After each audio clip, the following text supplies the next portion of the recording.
शुरू करें। किससे टक्कर मान रहे हैं अब आप? टक्कर किसी से नहीं है हमारा।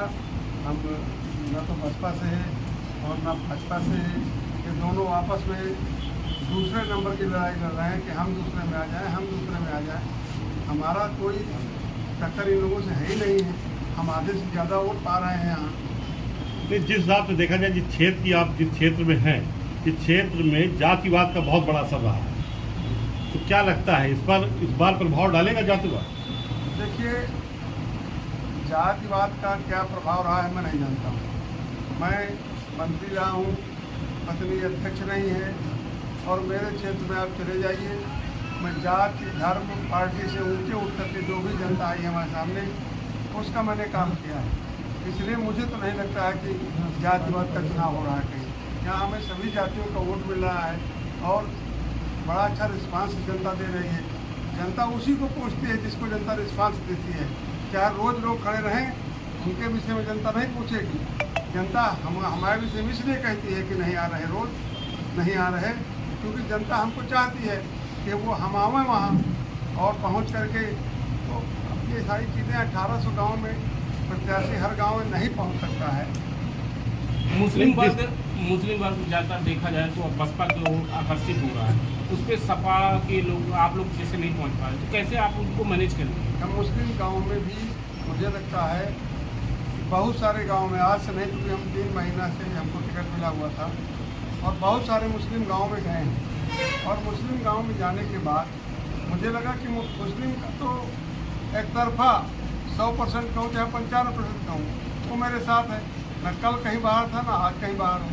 अच्छा, जनता आपको क्यों पसंद करे? इसके लिए आपके पास क्या है जिसके लिए जनता आपको पसंद करे? जनता इसलिए पसंद करती है कि हम सबको लेके चलते हैं, सारे जातियाँ मेरे साथ हैं। और क्योंकि मैं जब मंत्री रहा हूँ, विधायक रहा हूँ।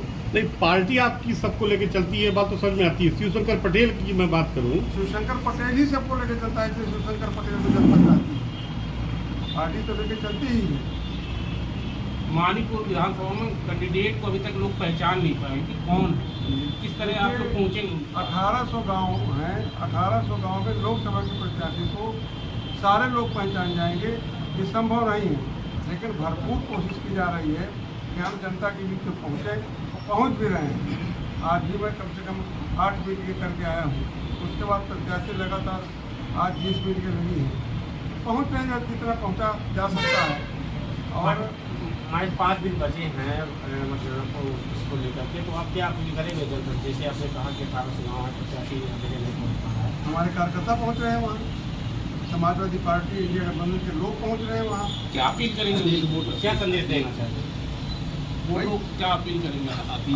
आज जो महंगाई, भ्रष्टाचार और जो देश की तमाम परिसंपत्तियाँ बेच करके इस देश को जिस ढंग से ला के खड़ा कर दिया गया है, न तो जनता का कहीं हो रहा है, न किसान कहीं हो रहा है। बेरोजगार एक तरफ से हमारे साथ खड़ा है, महंगाई आसमान छू रही है। यही सारे मुद्दे हैं। और पाठा क्षेत्र में जाइए तो आज भी आपको बड़ी दूर दूर से लोग, बच्चे बच्चियाँ सर में पानी लाए धो रहे हैं। ये सारी समस्याएं हैं। और मुझे लग रहा है कि आज भ्रष्टाचार चरम सीमा पर, चाहे कचहरी जाए, चाहे जहाँ चले जाएँ, बिना पैसे के किसी का काम नहीं हो रहा है। जनता यहाँ कराह रही है, इसीलिए जनता परिवर्तन चाहती है और हमारे साथ खड़ी है। तो आप किस तरह से लोग जो है गाँव में कहते हैं कि प्रत्याशी कोई भी हो, जब जीतने के बाद यहाँ पर नहीं आ रहा है? जैसे अभी आपने कहा कि 1800 गाँव प्रत्याशी हर जगह नहीं आ रहा है, क्या आप जीतने के बाद वहाँ तक पहुँचते? जीतने के बाद 5 साल का समय रहता है, फिर प्रत्याशी को वहाँ पहुँचना चाहिए। और हम अभी जब मंत्री विधायक रहे हैं तो कोई गांव नहीं छूटा हमारा। बाकी चित्रकूट जिले में बहुत आता रहा हूँ, हर जगह आता हूँ, लेकिन अपने क्षेत्र में जहाँ मैं जीत के आया था, कोई गांव नहीं कह सकता कि प्रत्याशी हमारे यहाँ नहीं आए जीत करके। जनता की एक ही आवाज़ है कि वो लखपति बनना चाहती है। तो किस आधार पे आप उसको लखपति बनाएंगे? जनता को जी, कि हमारे घोषणा पत्र में ये 2-2 हज़ार किसानों को सम्मान निधि की बात करते हैं। हमारे घोषणा पत्र में चाहे 1 बीघा किसान हो, चाहे 50 बीघे किसान हो, हम सबको 1-1 लाख रुपया 1 साल में देंगे। हम जो बेसहारा महिलाएं हैं उनको 3000 की पेंशन हर महीने देंगे। हम किसान का अभी ये जो सरकार है, इन्होंने अडानी अंबानी का करोड़ों करोड़ रुपया माफ़ किया है। हमारे नेता का कहना है कि जब वो अडानी अंबानी का कर्ज माफ़ कर सकते हैं तो हम अपनी किसान का क्यों नहीं कर्ज माफ़ कर सकते हैं। और उन्होंने क्रेडिट कार्ड का सारा कर्जा इंडिया गवर्नमेंट बनने के बाद माफ़ करने की घोषणा की है। 300 यूनिट बिजली देने की घोषणा की है। और जो छोटी बच्चियां हैं, छोटी बच्चियां हो चाहे बड़ी बच्चियां हों, जिस प्रकार की पढ़ाई वो पढ़ना चाहेंगी उनको पढ़ाया जाएगा और फ्री में पढ़ाया जाएगा। योगी जी अभी आए थे तो उन्होंने कहा बुंदेली करने में सपा ने जो है युवाओं के हाथों में कट्टा लफाया था, हम यहाँ पर टैबलेट बांटे, तो आप क्या हमारी नकल किया है। टैबलेट तो पहले हमने बांटे थे और उसी की नकल इन्होंने किया है। अब ये कट्टा पकड़ा रहे हैं कि राइफल पकड़ा रहे हैं कि यहाँ मुझे लगता है आपस में जो भाईचारे का संदेश था उसको मिटाने की कोशिश कर रहे हैं लोग। आपस में हिंदू मुस्लिम मंदिर मस्जिद को आपस में बांट करके मुझे लग रहा है कि ये जनता को आपस में लड़ा रहे हैं।